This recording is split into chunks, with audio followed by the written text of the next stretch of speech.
And for those of you who don't know me, I'm Jason. I am the campus manager at the IHN Vancouver campus, as well as program advisor for IHN Online. And it's nice to be with you all here today. Like I said, this is kind of a fun one for me. I love diving into the healthy aging stuff, and so this is a nice break from in my day to learn a little bit more about how we can support healthy aging. Okay, well, as everyone's logging in, we'll get started here. So like I mentioned, we're all here to learn a little bit more about how we can support healthy aging and discussing, health span versus lifespan. And joining us is Melissa, who's had a career in the health field that spans 16 years, starting as a paramedic and witnessing firsthand the suffering from chronic diseases.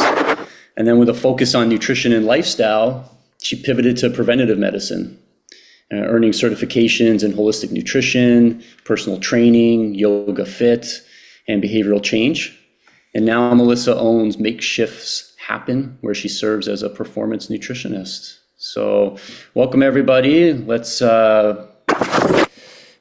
welcome Melissa. Melissa, I'll toss it over to you. And just before that, I'll let everyone know if you want to put your questions using the Q&A in the bottom of your Zoom screen, go ahead and do that throughout the talk. But we're going to have a dedicated time for Q&A when Melissa's done presenting. All right, Melissa, over to you. Thank you, Jason. I definitely want to say a huge thank you to IHN and the IHN community, one that I hold near and dear. A lot of my valued colleagues, and actually one of my most recent business partners, all graduates of IHN. Jason and I were chatting offline. I am such a fan of being in rooms with like-minded individuals talking about really important topics. So this really fills my cup. So thank you so much. And absolutely a special thank you to Designs for Health, who have approached me and I've worked with for a very long time. Designs for Health has huge roots in education. It's actually why the company began. It was educating practitioners, and that's exactly why I wanted to be a part of that community. So also a massive thank you to Designs for Health, that Canadian arm. As Jason mentioned, I was a paramedic, and I call myself a glorified meathead. I've been in the fitness industry for a while. I do not do technology. So we are going to share screen. We're all going to cross fingers, toes, and all of that. Today, we're going to chat on nutrition and lifestyle. And of course, we're going to speak on food and nutrient support, really kind of covering what healthy aging looks like. And before I get into that, I want to mention why I guess this is so important to me and my why here. For a little over 4 years, I was a paramedic in Peel Region. So for those that are in Ontario, it's sort of like the Mississauga area, Caledon, all of those little suburbs. And there's one particular night shift where I realized that I was definitely on the wrong side of healthcare. And I wanted to start this conversation with that particular call because it was sort of the catalyst to me being aware of a lot of things throughout a career that I felt I was helping people. At least that was my hope, of medication that I had with a client of mine. And I was just, confirming some of their medical history. And, based on what we see here, I was seeing diabetes, right, with insulin and metformin and perhaps some cholesterol issues with simvastatin. And when I mentioned to the client, I said, okay, so, outside of diabetes and some heart conditions, is there any other medical history that we should be concerned about? The patient stopped me and said, well, no, I don't have diabetes. I take these medications. And that was really when I knew, oh, okay. So there is this massive information gap when it comes to, pharmaceuticals. And although they might be alleviating a symptom, are they reversing the health concern? Not so much. So I knew that I wanted to make a change. As Jason mentioned, I saw, unfortunately, many patients with chronic health conditions that were related to poor nutrition and lifestyle choices. I saw many individuals far too young in assisted living centers.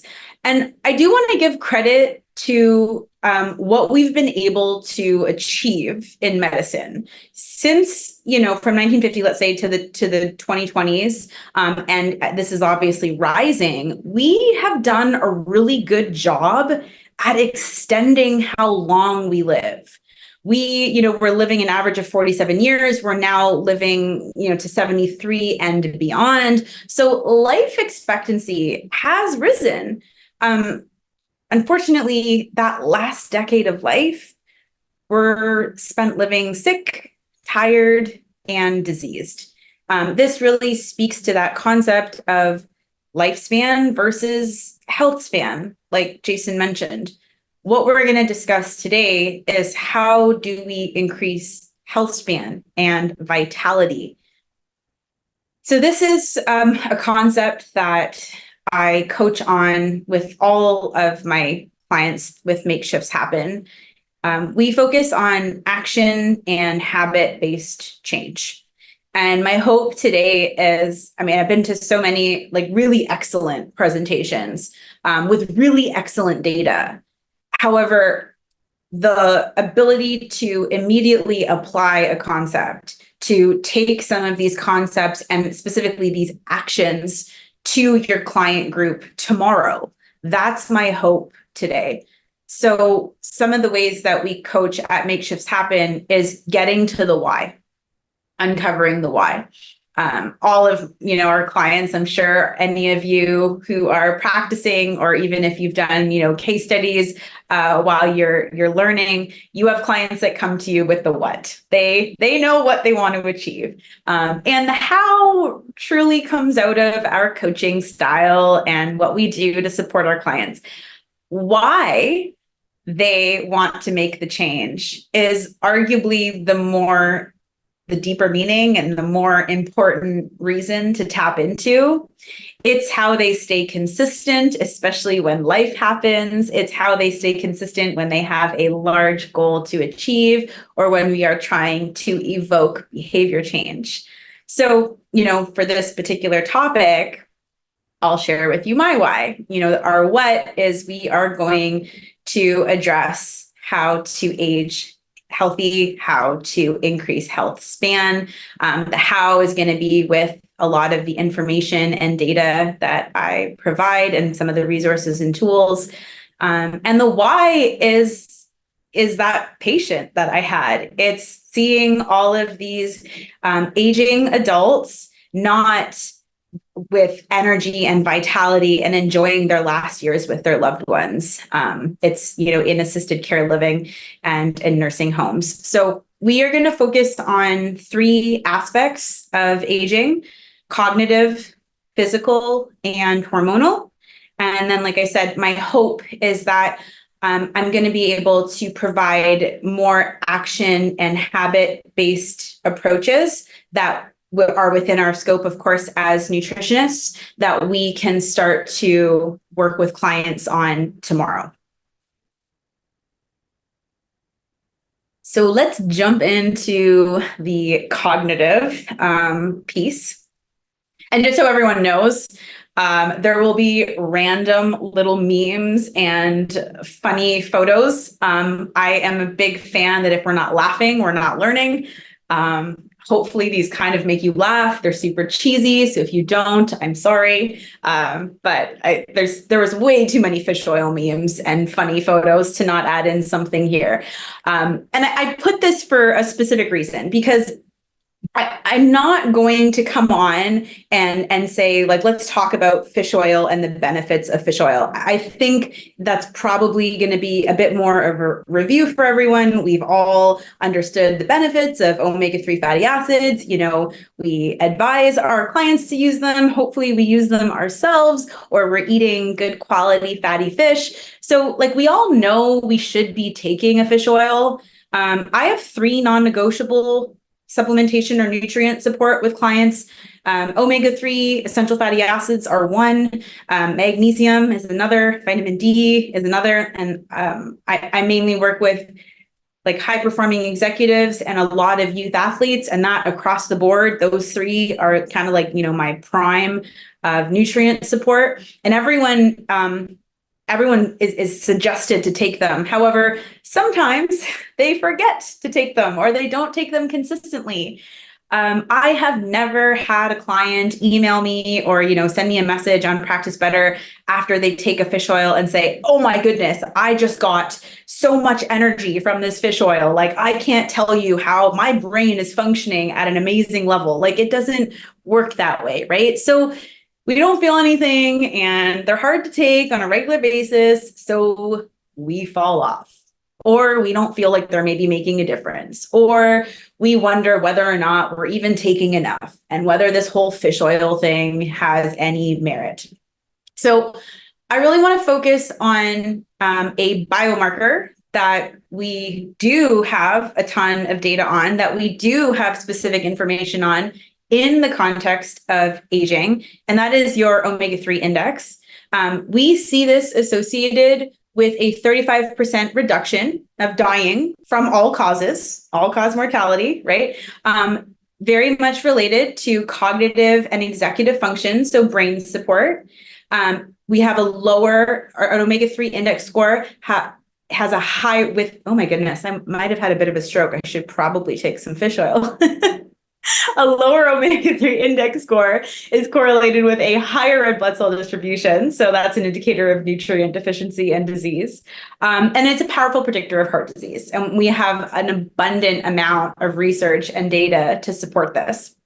So this is something that we can action on as practitioners. We can look at omega-3 index and omega-3 status.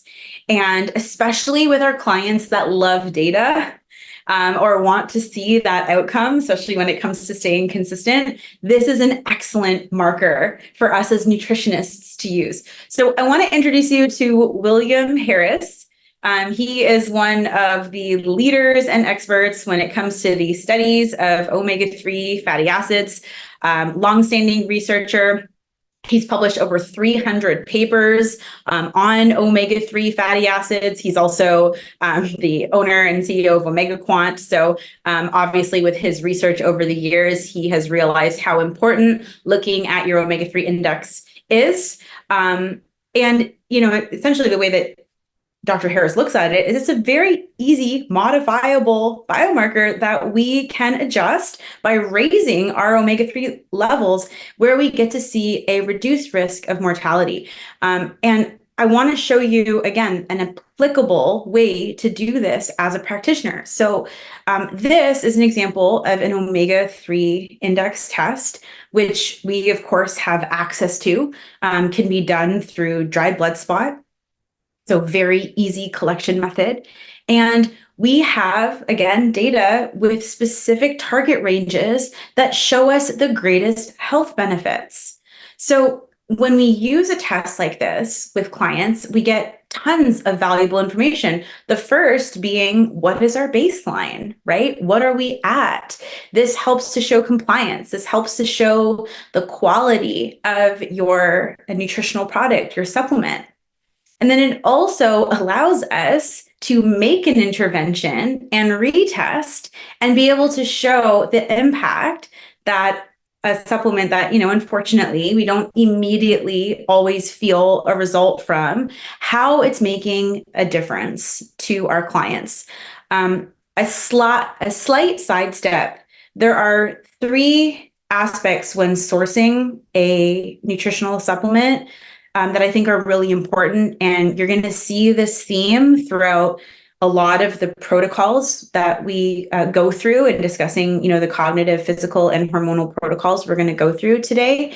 The first is really sourcing the best quality and type of nutritional supplement for your client, and then dosing it appropriately and timing it as such. So, this is one of those situations where if we're taking a low quality fish oil, if we're inconsistent with our fish oil, we'll be able to collect really good data. And then specifically when it comes to how much fish oil should we be taking, we'll be able to see this marker change, depending on whether or not we hit that targeted amount. So this QR code, feel free to use it as a resource. It's a guide that, could be used, and this is by a laboratory to be able to assess how much omega-3, specifically EPA and DHA, can help to improve this omega-3 index. However, 1.75 to 2.5 grams a day is a really great target range to start to intervene and see a difference. And I just want to focus on a concept that specifically when it comes to choosing the right supplement, something that we don't always think of, but I want to make sure that I bring up in an aging population. We've all seen fish oil capsules, right? And what's the joke? Like, I should have brought one with me. They're gigantic, right? For some of them are huge. And when we talk about compliance and choosing the right supplement, I think, of course, first we think to supplement quality, which is incredibly important. But what about the delivery method? In an aging population, or for someone who might have pill fatigue, think of my patient with the laundry list of supplements that we saw in an earlier slide, is adding another capsule, another supplement, or in their mind, pill that they need to take, the most efficacious way of optimizing omega-3 index or omega-3 status? Maybe not, right? Or is that going to be something that our client is going to be able to swallow and digest and absorb properly? Now, one thing that I think Designs for Health does really well is within the capsule, within the actual physical structure of the capsule, their fish oil contains lipase. That lipase will help to, assimilate that fish oil. However, we still haven't overcome the fact that it is quite a large capsule. So the Omega Veil liquid, what I love is that 2 teaspoons give you 2.4 grams or 2,400 milligrams of EPA and DHA, which is on the higher end of that target range that we see in research. That's that beneficial range. And within 2 teaspoons, we can get that dose really easy. I'm a big fan of habit stacking when we're adding in something new to clients day to day. So this could be something that is easily added to 2 meals. Ideally, our clients are having 3, but hopefully at least 2 meals throughout the day, and we can divide those doses appropriately. So to kind of recap on how do we source quality supplements and make the best choice for our clients, number one, let's make sure that we're getting a high quality, high EPA, DHA fish oil. Let's choose the right type. So possibly looking at a liquid, which is easier to take, and let's dose it appropriately. I am going to recap when it comes to the cognitive protocol, how to add in these nutrients and what else could we do from a healthy aging perspective for brain support. I have one more nutrient to discuss, but this is going to kind of all come together with a nice pretty little bow once we discuss our final nutrient here for cognitive. I do want to answer a quick question though before we skip off to the next nutrient here, which is, well, what about ALA from a plant source versus an animal or marine source of fish oil? What we end up seeing is, taking ALA as a source of plant-based omegas do have to go through a process of breaking down with enzymes and conversion. And then the conversion that we end up getting from a plant-based ALA is unfortunately quite low at approximately 5 to 8%. Compared to taking obviously EPA and DHA from a marine source, which our bodies are able to kind of use. So just a consideration here when you are working with a plant-based eater, or someone, for example, who is on an algae supplement versus a fish oil, if they are able to and open to switching to a high quality marine source, you're going to get a better conversion, especially when you are looking to support cognitive health or improve the status of an omega-3 index. You'll definitely want to source from marine. Okay. One more nutrient, and then I'm going to give you a protocol for cognitive. So I have to say this because I was so happy about this photo. And then I shared it. A colleague of mine who owns a boutique fitness center in Toronto, who also happens to be a massive Matrix fan, who completely just destroyed this meme and said, well, only true Matrix fans know this, but in the movie, Morpheus did not say, what if I told you? And I don't know if you've seen these memes, and maybe I'm just the only one that finds this silly stuff funny, but there's a series of this. So to all the true Matrix fans out there, I guess this is a lie. I'm sorry. But the information I'm about to present is not a lie. So I had to keep this. I thought it was too good. Creatine is, I think there was a lot of misinformation. It's been in the sports space for a really long time. It is not a steroid. It is a collection of amino acids, specifically arginine, glycine, and S-adenosylmethionine, or SAM. And you take these amino acids and you're able to create creatine. And I want to share with you some really important information and dispel some of the myth about creatine, and speak to you about some of the exciting research that is coming out of new research coming out of creatine's support and benefits from a cognitive perspective. So this slide is actually taken from a sports nutrition presentation that I do when we are speaking about the benefits of creatine from a muscular standpoint, right? And we see that creatine helps with explosive power. So, let's say you go from a standing still position to sprinting. So it's like your 0 to 10 seconds of explosive power. And it's our creatine phosphate system. And if you're thinking, okay, Melissa, well, my aging client who I'm trying to support here is probably not going to sprint. And I would agree with you. But what they do need that ATP-CP system for is if they slip or lose their balance or their footing, which happens very often with older adults, and they need to stop themselves before they fall, they are going to need their creatine phosphate system to be functioning optimally. And I think we have all witnessed what traditional aging has done to our physical bodies. If we don't prioritize certain aspects we're going to talk about, we slow down and our reaction time slows down. And what I saw over and over again with my older patients as a paramedic was when we slow down or when we're injured, specifically hip fractures were massive, that's when we start to see hospitalization, put in long-term care facilities, pneumonia, and then deterioration of that person's health status. So energy system, 0 to 10 seconds. We need creatine for that. We also need creatine for our mitochondria, which I'm going to bring back that old grade 9 science, the powerhouse of the cell, right? We all know that. Hopefully everyone that played in your head before I said that. We see cognitive support with creatine. I'm going to speak to you about some of the awesome research that is coming out with creatine and depression and neuromuscular conditions.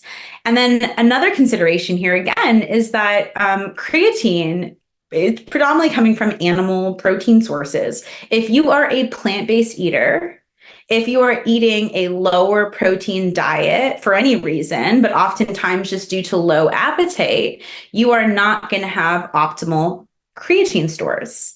And in our aging population, for a multitude of reasons, which we will discuss, we oftentimes see our older adults gravitating towards easier to eat, potentially higher carbohydrate foods, and not reaching for, that T-bone steak that requires a lot of mastication and digestive juice to be able to break down.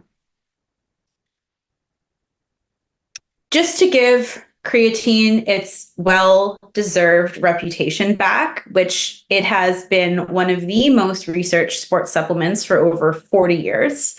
And we have seen benefits far beyond just the physical, obviously. We see that we have an increased fat-free mass, so muscle mass as a result of creatine use, muscular endurance, bone mineral density, which is incredibly important to our aging population, improved cholesterol, as well as improved blood glucose, particularly hemoglobin A1C, which is a collection of blood sugars over the course of 3 months. So creatine, of course, affects our muscular skeletal muscle in the ways that I've mentioned, and also our mitochondria, but we see a ton of health benefits. And in aging population, specifically aging muscle and bone, we see how effective creatine supplementation is when it comes to falls and inflammation. So, is it safe to use in older adults? Yes. Yes, absolutely yes. In conjunction with moderate to high intensity exercise in an aging population, we can see that creatine use is going to improve skeletal muscle health. Now, I do want to bring up this kind of last point here from this particular study. There are so many more research studies coming out with regards to creatine's effects with bone and cognition support, although because I think we've had varying results, varying doses, and varying timelines that research is very expensive. I think, as we all know, especially good quality research, we're seeing varying results. So in the context of skeletal muscle health, it is undeniable, and we actually have specific doses that have been used for specific results and have received amazing results, which I will speak on. When it comes to cognitive support, and specifically some like neuromuscular degenerative disease, Alzheimer's, ALS, Parkinson's, we have also seen depression actually get a positive boost with some creatine supplementation. We still have some research to do in these areas to really button down the specific dose that helps these individuals. However, what we do know is that we have positive outcomes with our neuromuscular degenerative disease. And we also see that creatine in conjunction with a pharmaceutical, especially when used with like depression and SSRIs. There's an amazing study in women that showed amazing benefits and improvement, as well as Alzheimer's medication. In conjunction with the pharmaceutical, creatine actually helps that pharmaceutical to work better. So we'll speak specifically to sourcing for creatine before we take our cognitive protocol and kind of put it all together here. As I mentioned, creatine does, it comes from animal protein. The most abundant source is going to come from our meat, seafood, as you can see kind of based on this list. Down way at the bottom are vegetables and fruits, which contain trace amounts of creatine. So this is a consideration when it comes to whether or not supplemental creatine would be necessary. We, of course, want to obtain our creatine from the most natural sources possible. Now, when we see kind of some of our top sources of creatine, beef is one of them. I want to give you an example outside of course, as we've mentioned, beef being something that not all of us eat for many reasons. Perhaps it might be difficult to actually chew, break down, and assimilate. You would actually need to eat approximately 1.5 pounds of beef to be able to get, in and around the 3-gram mark of creatine. That's a lot of beef. So supplemental creatine in this situation is incredibly important. And here's where I want to kind of check off that last and final myth, is that super fancy forms of creatine, HCl. I'm sure, especially if you've been in a sports supplement store, you've seen creatine kind of run the gamut. Is nothing special. Good quality creatine monohydrate flavorless, odorless, tasteless. It mixes in water, is really all you need.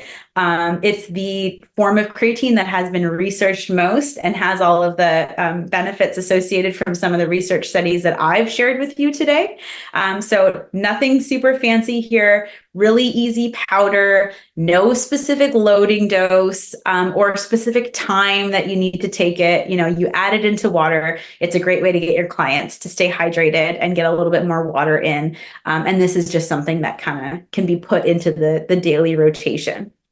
It is coming soon for Designs for Health to their catalog in the form of their sports line.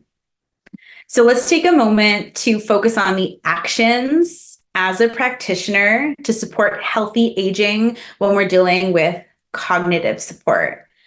First and foremost, take an optimal dose of an omega-3 fatty acid. We looked at Omega Veil and that liquid with just 2 teaspoons, being able to provide you that upper end of what we see as a range for EPA and DHA daily.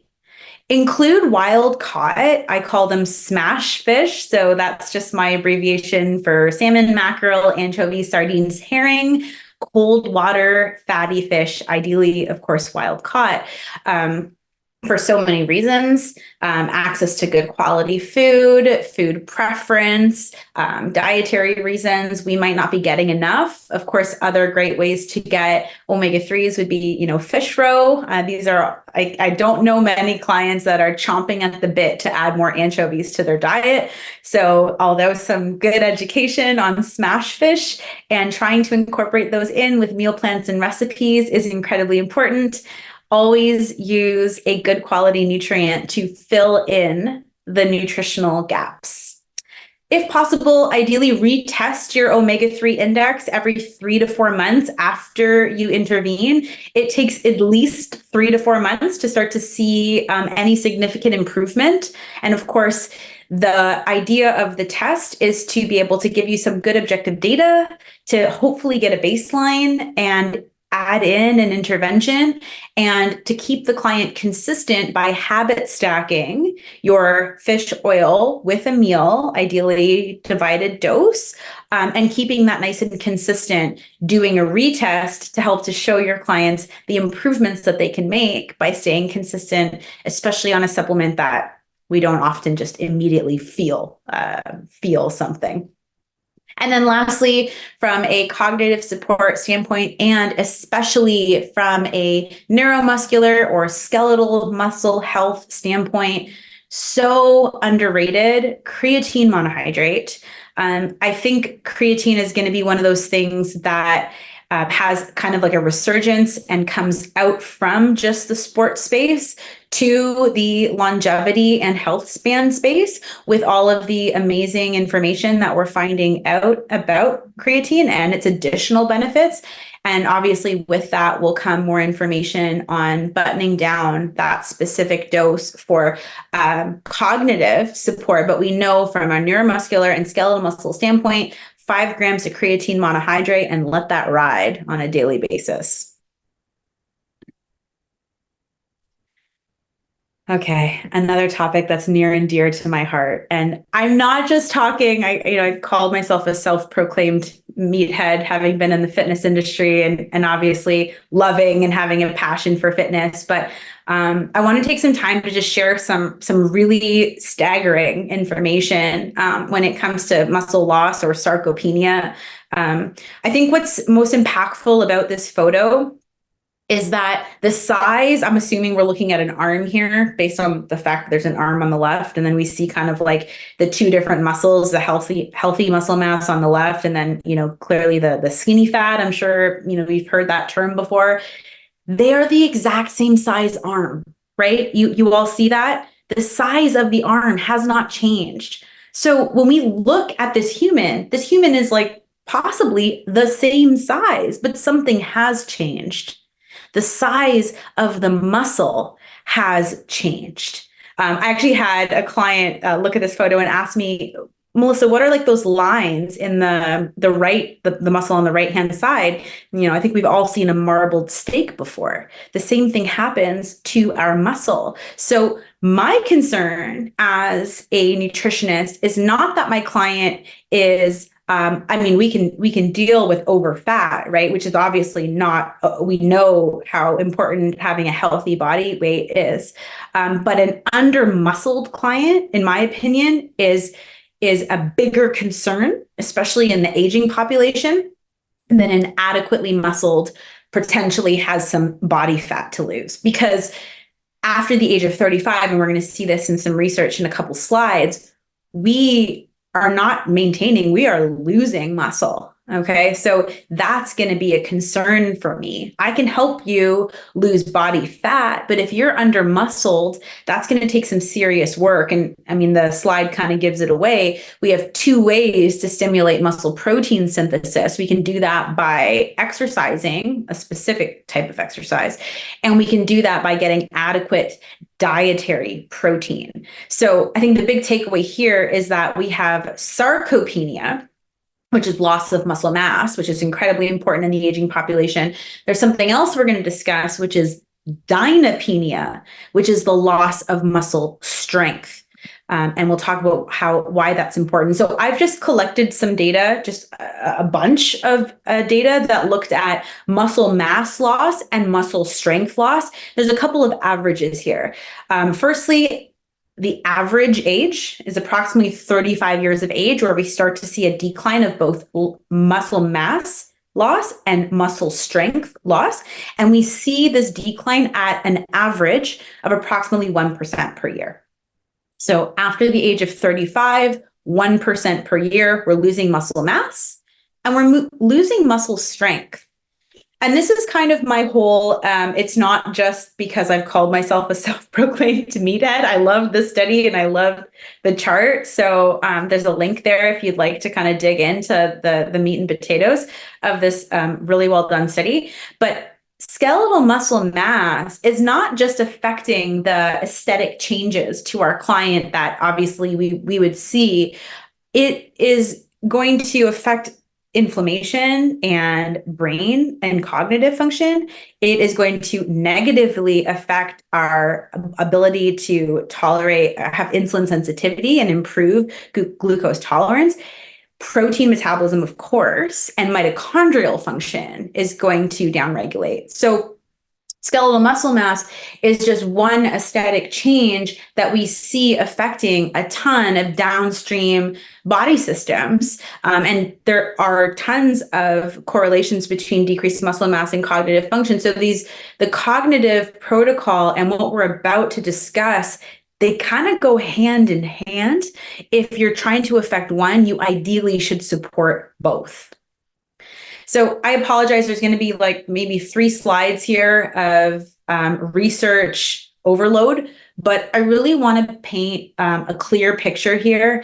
And I think what's really important about research is getting good, properly cited research studies in a population that you're looking to address. So for example, all of the studies that are going to be showcased here are dealing with older adults or an aging population so that we can get an accurate picture of what is going on. I jokingly say there's a lot of bro science, especially in the fitness space, a lot of bro science, not a lot of real science. So I'm trying to bridge that and bring you some real science and then, of course, some applicable interventions.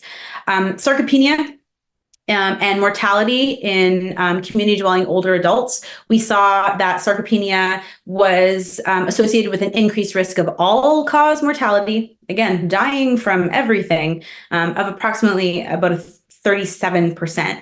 So that's incredibly impactful. Again, just kind of looking at, now we're looking at, muscle mass decreasing is going to increase your risk of all-cause mortality. What about looking at muscle mass as a predictor of longevity? Well, we also see that the opposite is true. So if you're losing muscle, you're going to increase your chance of dying. And if you're able to maintain or ideally build muscle throughout your lifetime, we see that as a predictor of longevity in older adults. So it goes both ways. And I wish it was that simple. I'm about to add one more layer of complexity to this. It's not just muscle mass. So I want you to picture, the bodybuilder is a perfect example, like the big bodybuilder, lots of muscle, right? Tons. But in some cases, not all, not the muscle mass doesn't always correlate with the muscle strength of that individual, right? The aesthetic muscle is not always a strong muscle. And unfortunately, this is another risk factor. Not just another risk factor, but in fact, an independent risk factor. So I'm speaking to anyone who has ever said, I just want to get toned and trim. Ideally, we want to get adequate amounts of muscle and get strong. Okay, that's actually the goal. Because low muscle strength, independent risk factor for a ton of obviously disease processes as we're aging, but also all cause mortality. So prioritizing muscle, incredibly important, get that muscle mass, but it is about getting strong, not just adding muscle mass to your frame. And I think that's a really important takeaway. Although, of course, I have years in the gym. I'm presenting you some suggestions that come from specific research. I'm going to give you all, if you are listening to this and you're like, well, I'm a nutritionist, I don't have a fitness background, I don't feel comfortable recommending that. That is perfectly fine.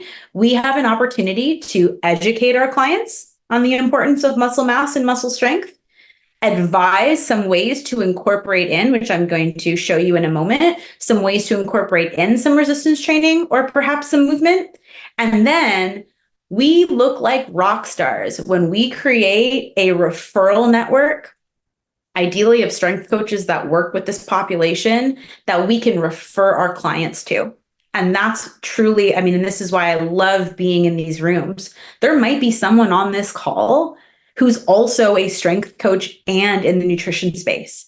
So look into your community and create a network that you can educate your clients on this importance and then refer them to a rock star to continue to have everything that you're doing as a nutritionist really move mountains for your client. It's really, that's what we're doing this for, is to get our clients phenomenal results. So 3 times a week resistance training, VO2, just looking at like high intensity intervals. This of course can look like something very different depending on the human you're working with and their capacity. And then mobility work, which is incredibly important.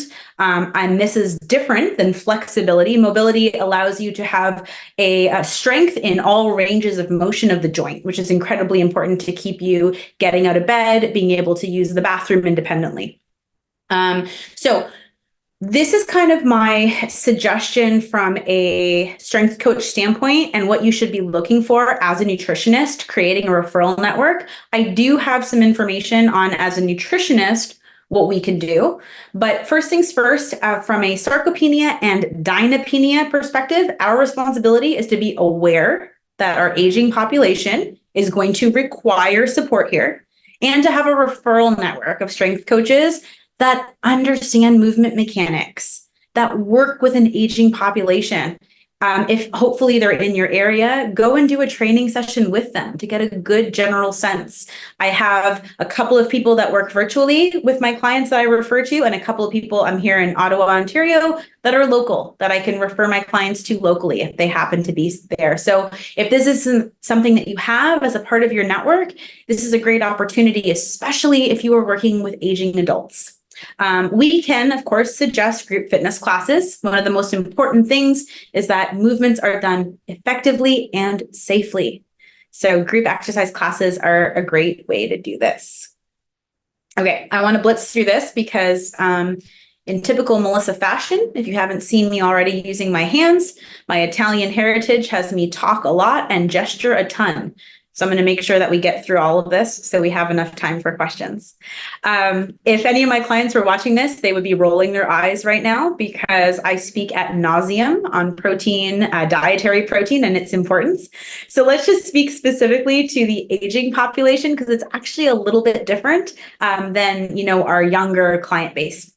I remember this was 333. So hopefully this is a great takeaway for you.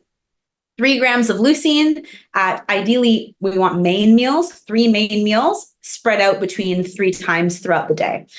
This is ideal for an aging population. What would this look like? Well, it can look like a variety of foods. And I think what's really important, these are specific takeaways, resources, and handouts that I give to my clients.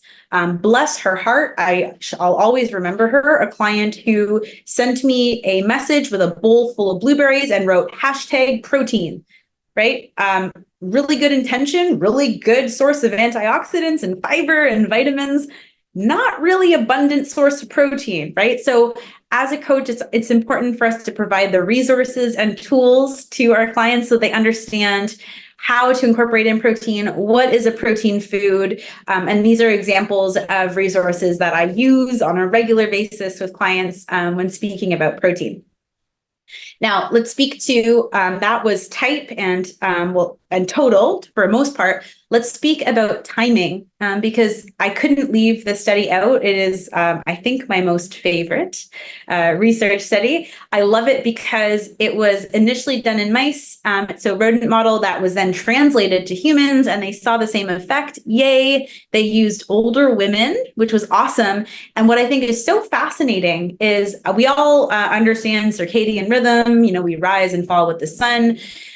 We also have clocks, muscle clocks, that influence skeletal muscle hypertrophy, your ability to build muscle, and dietary protein in the early phase of the day. So at breakfast, and this was looking at women who wanted to either build or even not just build, maintain the muscle mass they had.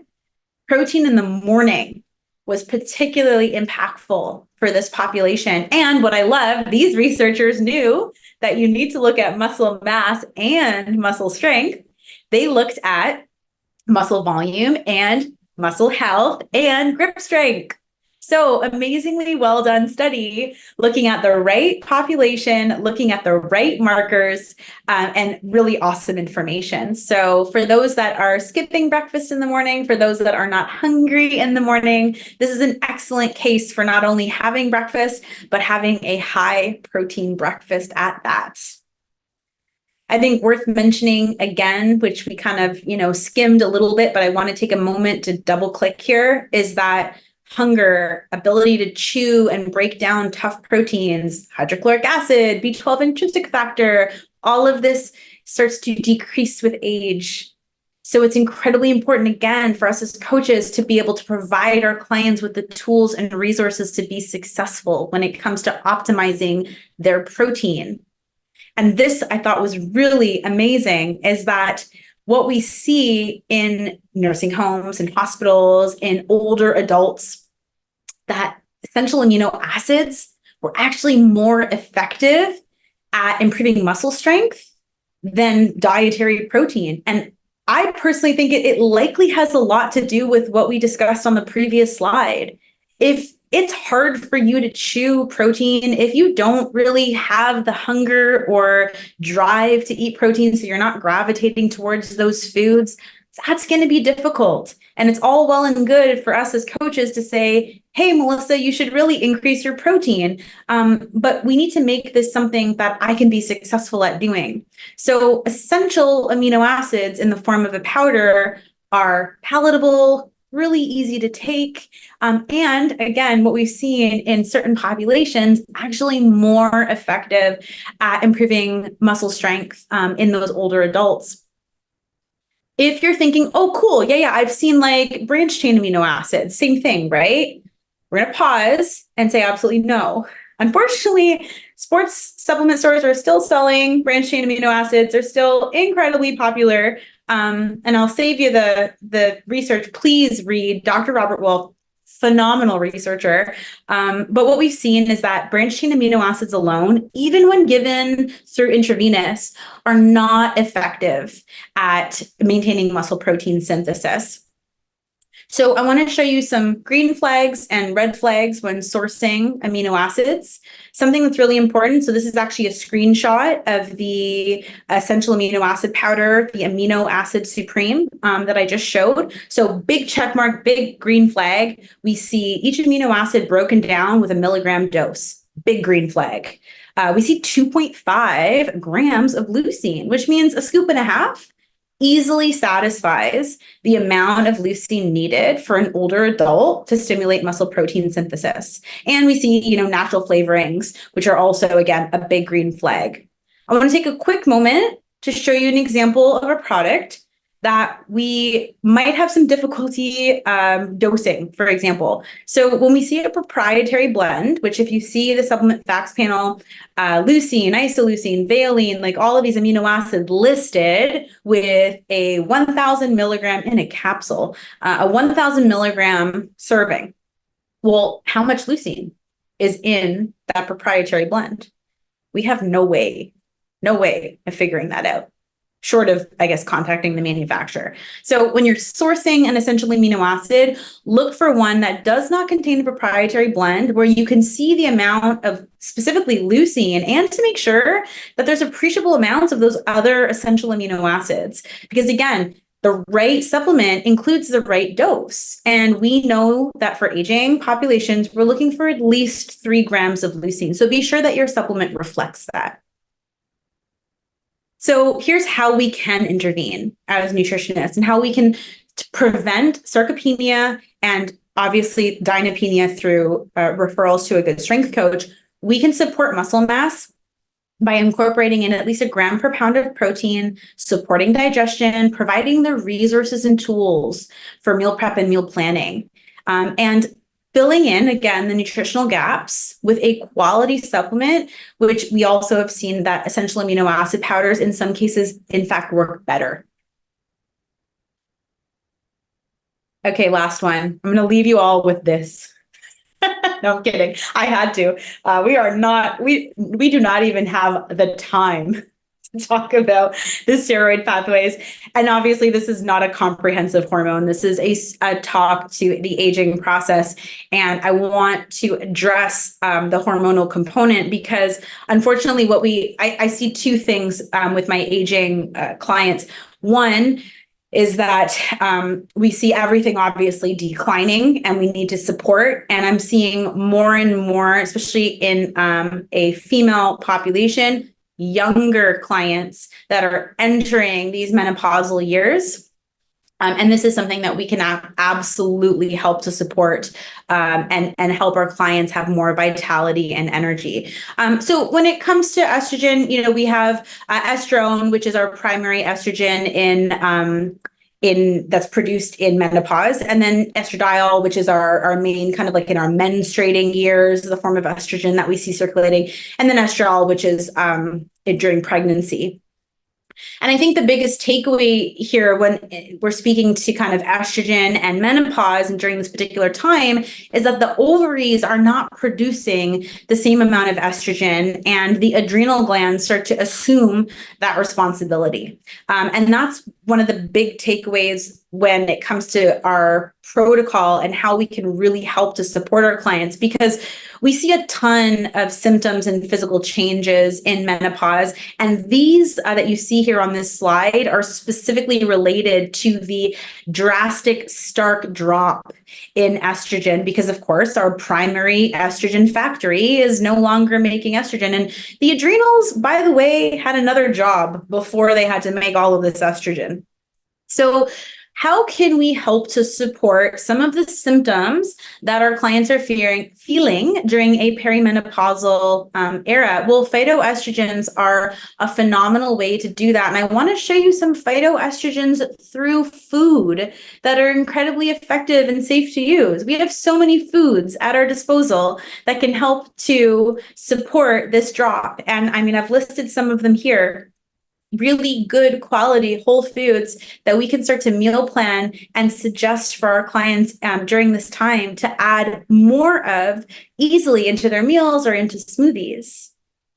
And then products like Osteoben that have a phytoestrogen active in there. This is in the form of genestin, which is a specific active that can augment amazing meal planning with phytoestrogens and nutrient support to help with the bone mineral density and to help with potential hot flashes or negative symptoms associated with menopause.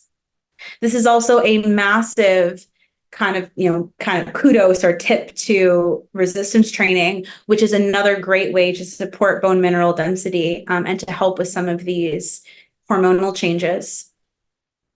When it comes to the adrenal glands taking over the job that, the ovaries predominantly did, we see that a lot of stress and our clients needing stress resilient support is important during this time.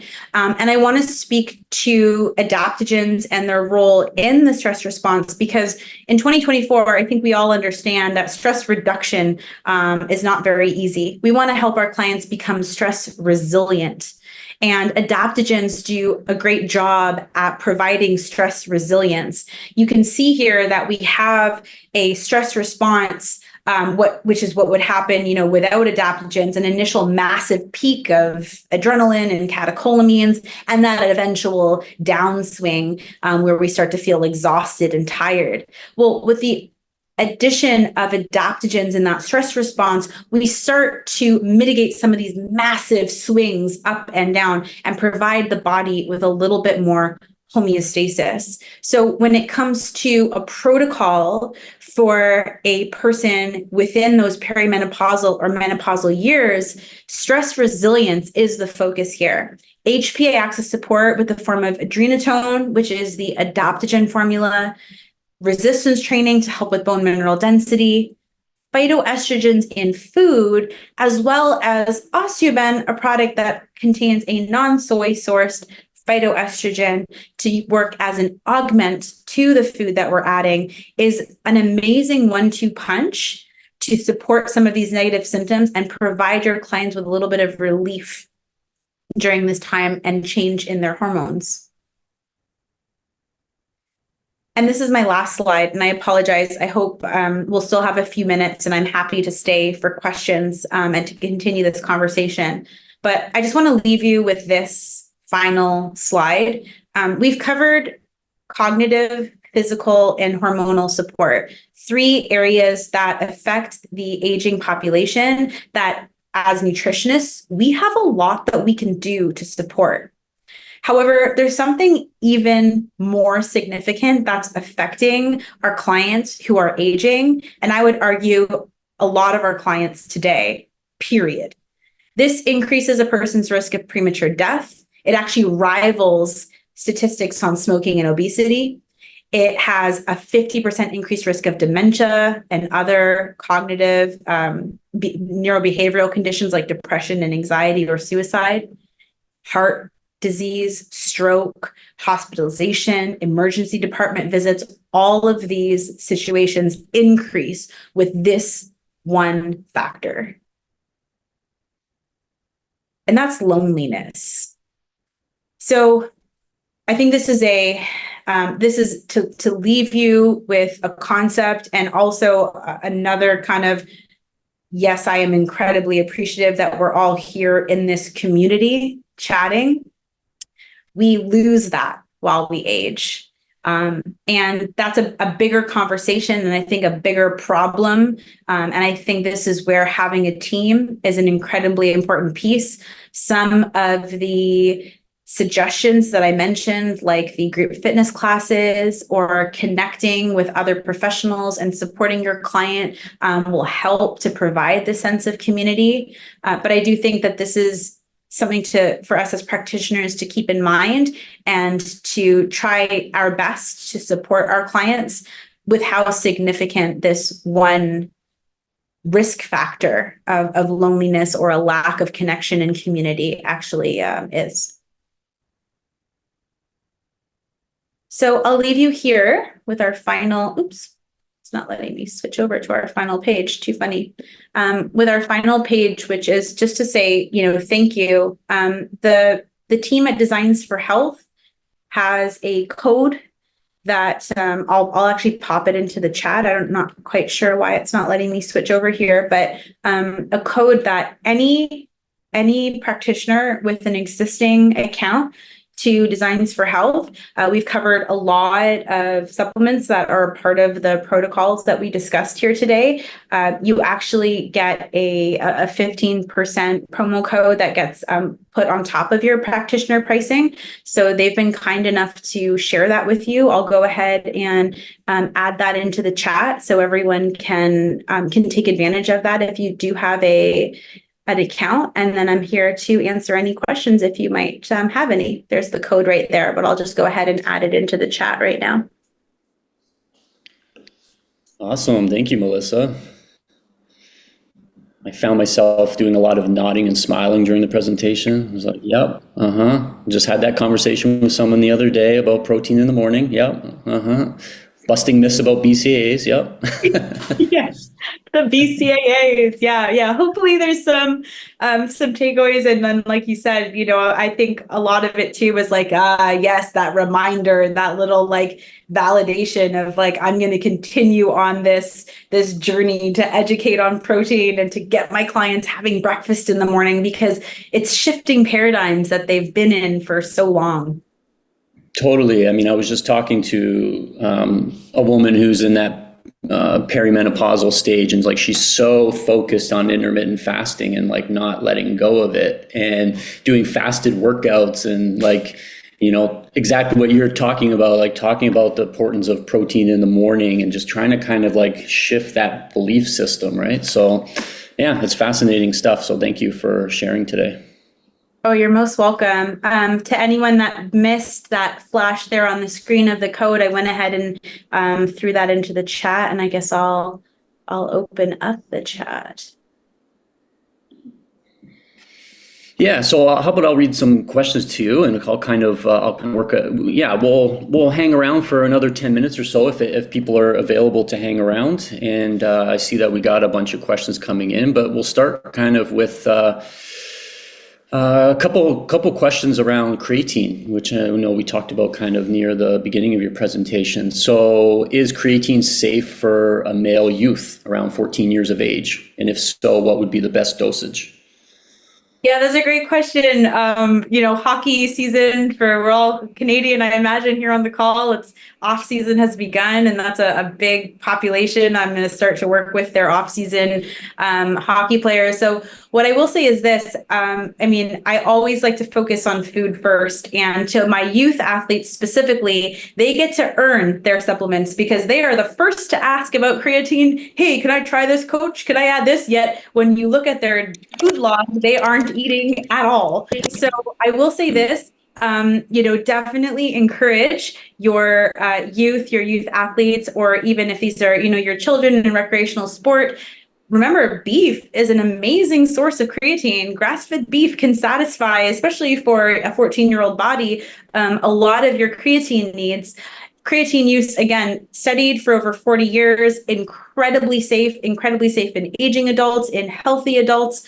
So it is something that you could absolutely add in, and then definitely make sure that good sources of animal protein, ideally, grass-fed, free range, are coming in to support that supplement, and 5 grams of creatine monohydrate. Cool.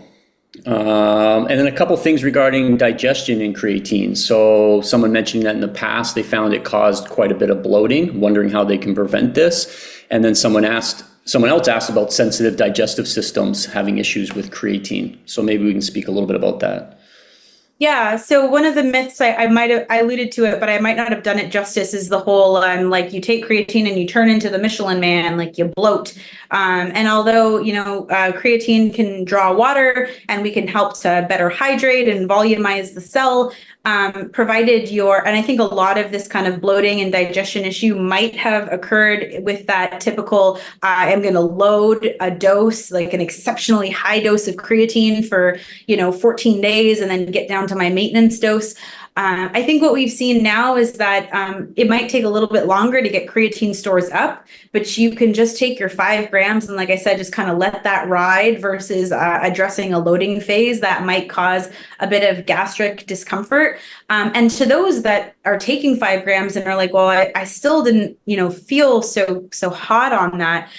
Look at the source of your creatine, look at the timing of your creatine, and then perhaps start to titrate up. So you can easily start with a half scoop and a half scoop in divided doses. Remember, creatine doesn't have like a specific window of time that you have to take it. I happen to take mine during my workout, and that's only because that's when I remember it. Yes, you could absolutely take it after if you want to, an argument could say, well, you're depleting your creatine, so take it after.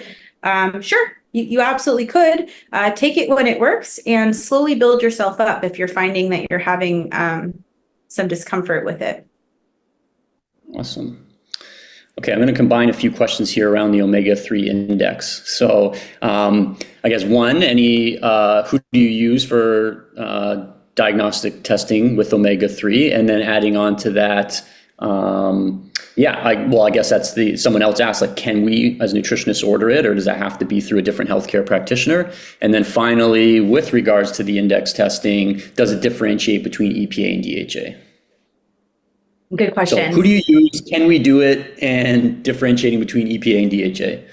I will speak to the lab that I use and that I'm the most familiar with, and that will actually answer the second half of the question. So the laboratory that I use is Mosaic Labs. And do I have access to it? Yes, you do. Graduates in Canada of IHN and CSNN both qualify for use for ordering labs through US Biotech and Mosaic Labs. I do that through ICL. I just typed that into the chat. Oh, I think I might have sent it to hosts and panelists. My apologies. ICL is essentially the company that I get access and run these labs. So then I log into my Mosaic account and I send that out. I do want to mention that these labs are coming from, sometimes they're coming from the US, sometimes they come from Canada. So just be considerate of shipping, just understand. And the team at Mosaic is fantastic at educating you as a practitioner on how to order. And then to the question of, does it look at the different types of fatty acids? Yes, and so you can look at EPA, you can look at DHA. It shows you trans fatty acids, and it shows you certain saturated fats. So it's a really comprehensive test that breaks down a lot. And again, for a data-driven like athlete, let's say, who's trying to perform better, or for my executives that, kind of need to see the proof in the pudding, they love it. The lab gives you like this really beautiful handout with information on, high EPA and DHA foods, the effects of trans fats in your diet. It's really fantastic. Cool. And would the clients go directly through us as a practitioner, or can the clients order it on their own? Great question. So you can, you would go ahead and request the test. You would have the client, you have an option to have client purchase the test. So all the billing and all of that gets taken care of. And then as a practitioner, you can also choose to decide whether or not they get a copy of the results, or if it's part of your practice that you run testing and then they come, this is how it works for me. And then you come back and you meet with me and we go over those results. You can have the laboratory just send it back to you. Cool. Any suggestions for a client who's overweight, maybe even or obese, regarding grams of protein per pound? Connie, who's asking the question, says, I generally recommend the amount of protein based on goal weight.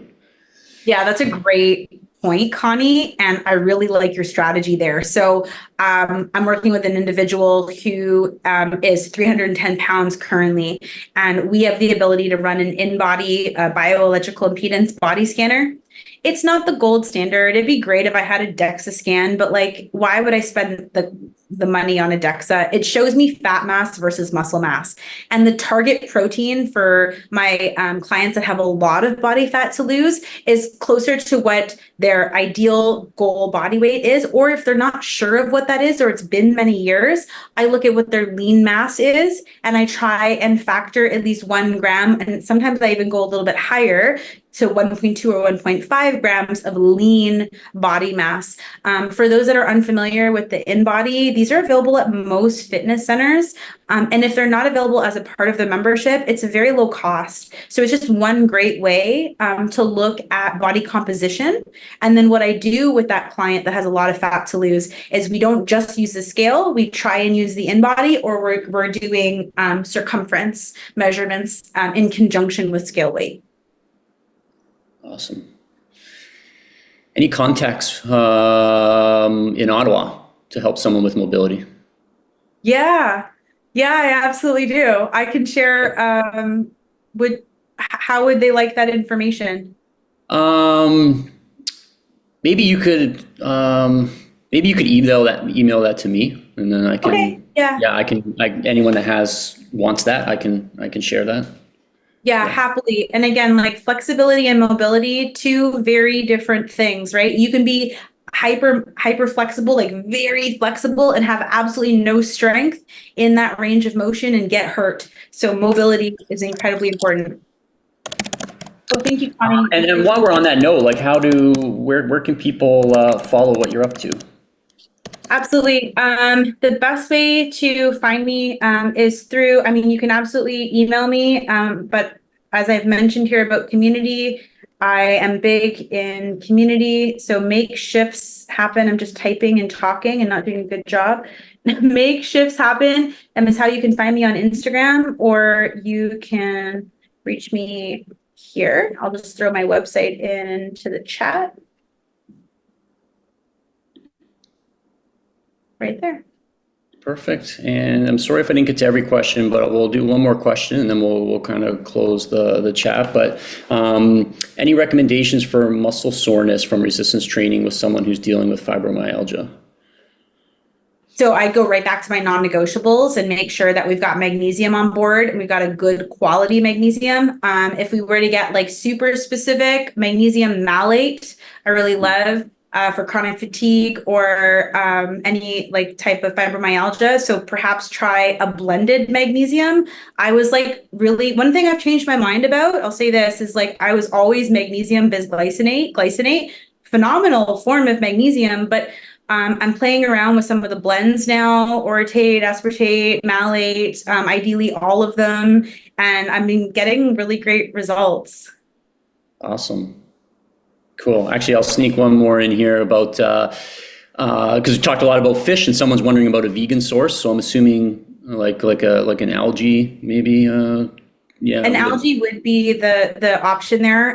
Designs for Health does not have an algae-based omega-3. And then just to remember that conversion is between 5 to 8% on a plant-based ALA, because we need that, delta-6 dehydrogenase enzyme, and we've got to go through a pathway to make it into the form that we can use. So of course we have to respect someone's choices to abstain from certain products. Just be sure that we acknowledge that and perhaps maybe go a bit higher to account for that low conversion. Awesome. Well, Melissa, thanks again for being with us today. It was awesome. And thank you everyone for being here and for all of your thoughtful questions. For those of you asking, keep an eye out in your email box next week. There will be an email about a replay for the video so that you can maybe watch it again and take some more notes. So thank you all for being here. And thanks again, Melissa. Thank you so much, Jason. Thank you to the IHN community and to Designs for Health. I appreciate you all. Okay. Bye-bye.